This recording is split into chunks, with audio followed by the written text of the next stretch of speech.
Assalamualaikum warahmatullahi wabarakatuh. Halo semuanya, nama saya Selsa Cantika Bahari dari kelompok 5 dengan NIM 2300374. Di kampus ketemu Sisi dan si Aya. Saya ingin presentasi, tolong disimak ya. Jadi, di sini ada anggota kelompok saya. Yang pertama ada Alia Awaliatin, Zikri Anjar, Femi Geria, Sabrina Putri, Selsa Cantika Bahri, dan Syafaulia. Kita masuk ke definisi psikolog yuk. Jadi, definisi psikolog menurut perspektif Gunnar Marby adalah ilmu yang mempelajari respon yang diberikan oleh makhluk hidup terhadap lingkungannya. Dan landasan psikolog sendiri didefinisikan sebagai suatu landasan yang dijadikan sebagai titik tolak dalam proses pendidikan yang membahas tentang berbagai informasi tentang jiwa atau psikis manusia yang selalu mengalami perkembangan dari bayi hingga usia lanjut sehingga dapat memudahkan pelaksanaan proses pendidikan. Selanjutnya, ada ruang lingkup landasan psikolog proses pendidikan, yaitu ruang lingkup sendiri mencangkup mempelajari, meneliti, dan membahas tentang tingkah laku manusia yang terdapat dalam pendidikan, diantaranya tingkah laku belajar dari siswa, tingkah laku mengajar dari seorang guru, lalu tingkah laku belajar mengajar yang terjadi akibat adanya interaksi antara guru dan siswa. Menurut Sukamadinata tahun 2009, yaitu landasan psikolog adalah proses pendidikan yang mengkaji tentang situasi pendidikan dengan penekanan pada interaksi edukatif, khususnya interaksi berbasis lingkungan antar siswa dan guru.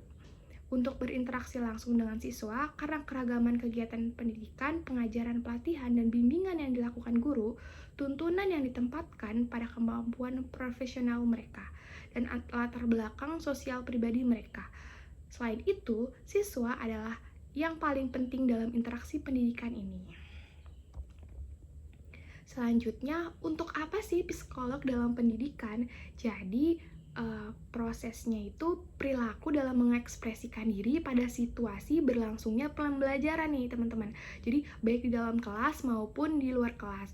Hal ini tuh mencangkup 3 poinnya, itu yang pertama kesiapan, kesehatan mental, dan minat belajar. Selanjutnya ada tujuan. Tujuannya apa ya? Yang pertama adalah mengenal dan memahami peserta didik. Yang kedua, mewujudkan tindakan psikolog yang tepat dalam pembelajar mengajar. Yang ketiga, membantu peserta didik dalam menghadapi permasalahan yang mereka punya. Yang keempat, memberikan pelajaran dan pengajaran terhadap peserta didik sesuai dengan perkembangan jiwa mereka. Selanjutnya, pentingnya psikolog dalam pendidikan bagi seorang guru itu apa sih ya teman-teman? Jadi, merumuskan tujuan pembelajaran secara tepat, itu poin pertama. Yang kedua, memilih strategi atau metode pembelajaran yang sesuai. Yang tiga, memberikan bimbingan atau bahkan memberikan konseling gitu. Jadi, antara guru dan anak itu kita tuh harus memahami kalau misalkan anak ini tuh bagaimana sih tentang pribadinya gitu. Jadi kita bisa memberikan konseling itu. Lalu memfasilitasi dan memotivasi belajar peserta didik menciptakan iklim belajar kondusif. Terus berinteraksi secara tepat dengan siswanya. Lalu menilai hasil pembelajaran yang adil. Selanjutnya, landasan psikologis penentu pendidikan. Tentu saja. Jadi, landasan psikologis itu sangat menentu dalam pendidikan teman-teman. Apa sih contohnya? Yaitu gaya belajarnya. Jadi gaya belajar merupakan cara termudah yang dimiliki oleh individu dalam menyerap, mengatur, dan mengolah informasi yang diterima. Seperti gaya belajar siswa dalam materi kasus praktik edukasi. Jadi kayak contohnya tuh siswa dapat menyelesaikan permasalahan Jadi siswa dapat menyelesaikan permasalahan sosial sesuai dengan pola pikir siswa itu sendiri. Jadi dalam gaya belajar ini tuh siswa tuh bisa menyelesaikan masalahnya itu sendiri dalam pola pikirnya gitu. Terus gaya belajar individu menjadi gaya belajar kelompok dan berkompetisi. Contohnya kayak siswa belajar berkelompok agar bisa berdiskusi atau aktif dalam kelas. Jadi dengan adanya kelompok, dengan adanya belajar secara kelompok itu siswa tuh dapat mengembangkan potensi mereka dalam berdiskusi, dalam belajarnya tuh secara aktif gitu. Lalu selanjutnya karakteristik belajar. Jadi menurut Takdikoratin Musfiroh, karakter mengacu pada serangkaian sikap. Contohnya attitude, perilaku, motivasi, dan keterampilan. Karakteristik yang disukai peserta didik di usia sekolah dasar diantaranya tuh yang pertama, senang bermain, senang bergerak, anak senang bekerja dalam berkelompok. Jadi dalam konteks sekolah dasar, anak kebanyakan senang bermain teman-teman di sini. Seperti senang belajar menggunakan metode permainan yang menyenangkan. Jadi kita seorang guru itu harus selain belajar, kita harus mengajak mereka bermain agar mereka tuh tidak jenuh dalam pembelajaran tersebut. Lalu ada senang bergerak, seperti anak didik menyukai pembelajaran yang memiliki banyak penggunaan proses gerak seperti belajar sambil dipergerakan. Jadi kita seorang guru harus punya metodenya sendiri. Jadi karena anak di sini konteksnya senang bergerak, kita contohnya dalam ice breaking, dari belajar kita langsung adain istirahat sebentar, terus kita pakai gerak-gerakan tangan biar mereka tidak capek gitu. Terus anak bekerja dalam kelompok, jadi mereka tuh dengan adanya berkelompok seperti yang saya sudah sebutkan tadi, mereka senang karena saling belajar satu sama lain, saling berdiskusi gitu.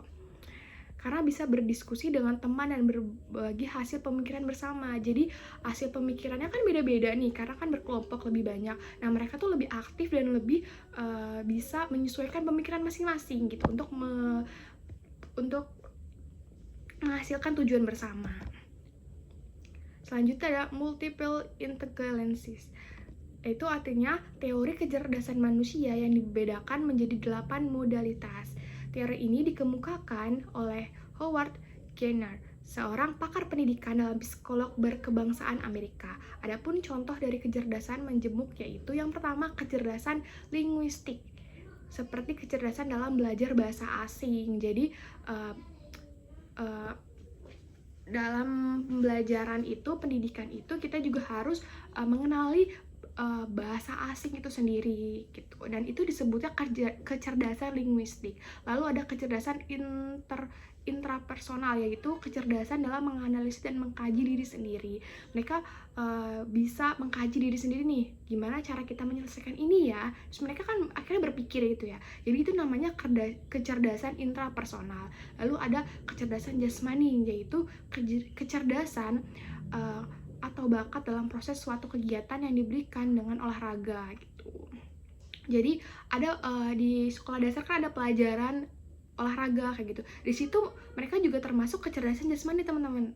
Jadi karena mereka itu punya bakatnya sendiri di bidang itu. Selanjutnya ada manfaat landasan pendidikan psikologis itu apa ya? Yang pertama adalah memahami perbedaan siswa, terus menciptakan pembelajaran yang kondusif, memilih strategi pembelajaran yang tepat, memberikan bimbingan kepada siswa, dan terakhir memotivasi belajar. Jadi kesimpulannya dari semua yang saya paparkan tadi, kita harus mempelajari landasan psikologis pendidikan agar kita bisa memahami cara pembelajaran kejiwaan dan berbagai macam karakteristik yang ada dalam pada diri para mahasiswa, para manusia. Jadi di sini kesimpulannya kita itu harus penting dalam mempelajari landasan pendidikan ini teman-teman. Jadi ketika kita bisa memahami dan mempelajari landasan psikolog pendidikan ini, kita bisa mempelajari kejiwaan manusia, berbagai macam karakteristik yang ada pada siswa manusia gitu, mahasiswa. Jadi seorang guru tuh harus bisa selain belajar, selain menerangkan, selain memberikan pelajaran, guru juga harus bisa dalam psikologisnya gitu, agar bisa menghadapi berbagai siswa yang unik-unik gitu. Oke, segitu saja pemaparan materi dari saya. Kurang lebihnya mohon maaf apabila ada kesalahan kata, mohon dimaafkan. Wassalamualaikum warahmatullahi wabarakatuh. Bye bye.